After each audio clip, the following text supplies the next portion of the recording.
La fondation HCL, en fait, est une fondation de collecte de fonds. Et donc notre rôle, c'est finalement d'être le lien entre le CHU et la société civile, les particuliers et les entreprises. Et en fait, notre rôle, eh bien, c'est de donner la direction.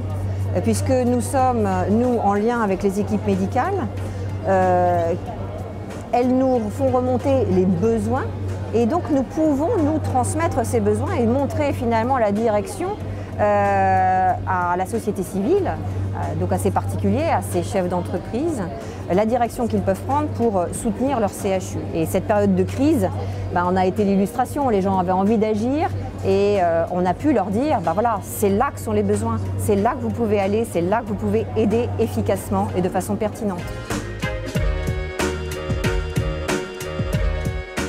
Alors, on est très heureux d'être accueillis effectivement dans le cadre de cette odyssée. Je vais reprendre les propos de Patrick Martin dans son introduction. Il a dit la chose suivante: les jeunes font confiance à l'entreprise, ça nous honore et ça nous responsabilise. Et donc, les entreprises doivent avoir le sujet de la RSE en tête et pouvoir réfléchir aux sujets qui vont leur permettre de mener cette politique de RSE. Et je dirais que là encore, dans le cadre de cette odyssée, nous sommes là et nous pouvons donner une des directions possibles. Il y en a certes plein d'autres, mais pouvoir mener sa politique de RSE sur le champ du mécénat au service de la santé, c'est un cap. On vient de vivre tous une période tout à fait exceptionnelle.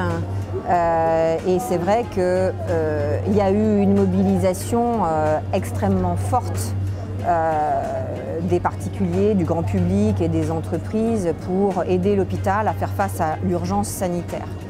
Je dirais qu'aujourd'hui, l'enjeu pour la Fondation Hospice Civil de Lyon, c'est d'amener tous ces donateurs, quels qu'ils soient, de les amener à nous accompagner dans la durée.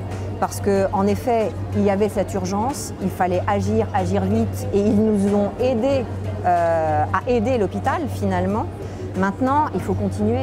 Les problématiques de santé, les besoins qui existent au sein de l'hôpital, ils ne s'arrêtent pas à l'urgence sanitaire. Nous, on a des patients et on a des projets que l'on a dû mettre entre parenthèses finalement pour faire face à cette urgence sanitaire. Et maintenant, l'enjeu, c'est de pouvoir mobiliser le plus largement possible pour agir au bénéfice de ces patients et des soignants sur une multitude de projets qui finalement n'ont pas pu encore être financés. Donc on est en attente et on espère que la mobilisation continuera à être grande.